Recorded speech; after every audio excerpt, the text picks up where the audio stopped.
ও হে গরু খা বাঙালি, এবার ঘাস খা, ঘাস খা। গরু বাদ দিয়ে এবার ঘাস খা, ঘাস খেয়ে হলেও অস্ত্র তৈরি কর। গরু বাদ দিয়ে ঘাস খেয়ে হলেও অস্ত্র তৈরি কর, কারণ তোর দরজায় কড়া নাড়ছে তৃতীয় বিশ্বযুদ্ধ। হ্যাঁ, তৃতীয় বিশ্বযুদ্ধ তোমারই দরজায় কড়া নাড়ছে। তৃতীয় বিশ্বযুদ্ধ কিন্তু আর ওই দূর মধ্যপ্রাচ্যে পড়ে থাকবে না। যে যুদ্ধ ইরান এবং ইসরায়েল যুক্তরাষ্ট্রের মাধ্যমে তৈরি হয়েছে, সেটি তৃতীয় বিশ্বযুদ্ধের রূপ নেবে। তৃতীয় বিশ্বযুদ্ধ লাগার যে কয়েকটি লক্ষণ আছে, তার মধ্যে একটি অন্যতম লক্ষণ হলো ফলস ফ্ল্যাগ আক্রমণ।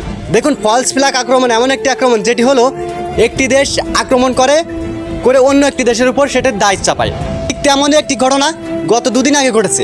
সৌদি আরবের আরামকো তেল শোধনাগারে হামলা করলো ইসরায়েল এবং দায় চাপালো ইরানের উপর।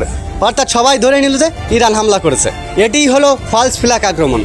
এর মাধ্যমে বোঝা যায় যে তৃতীয় বিশ্বযুদ্ধ আসন্ন। আরেকটি অন্যতম লক্ষণ হলো এটি আঞ্চলিক সংঘাত থেকে বৈশ্বিক রূপ নেয়। আপনারা দেখেছেন এটি শুরু হয়েছিল মধ্যপ্রাচ্যে, ইসরায়েল এবং আমেরিকা আর ইরানের মাধ্যমে। সেটি এখন কিন্তু আপনার দরজায় কড়া নাড়ছে।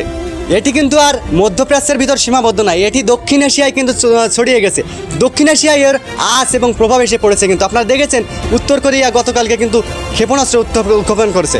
তার উপর উত্তর কোরিয়া কিন্তু সরাসরি বলে দিয়েছে যে ইরান যদি চায় তাহলে তারা সামরিক সহায়তা এবং অস্ত্র সহায়তা দিতেও প্রস্তুত আছে।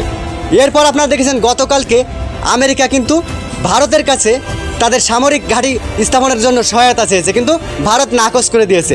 তারপরও আমরা দেখছি যে ভারত মহাসাগরের আশেপাশে শ্রীলঙ্কার পাশেই কিন্তু ইরানের একটি যুদ্ধজাহাজ ডুবে গিয়েছে।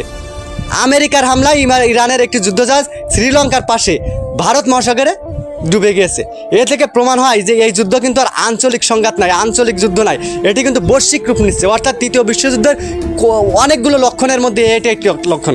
সুতরাং এটি বলাই যায় যে তৃতীয় বিশ্বযুদ্ধ আসন্ন এবং আপনি ঘাস খাওয়া বাদ দিয়ে অস্ত্র তৈরি করেন, কারণ আপনিও কিন্তু বাঁচবেন না এই যুদ্ধ থেকে, আপনাকেও এই যুদ্ধে জড়িয়ে নেওয়া হবে। সুতরাং প্রস্তুতি এখনই নিতে হবে, এখনই প্রস্তুতি নেওয়ার উপযুক্ত সময়।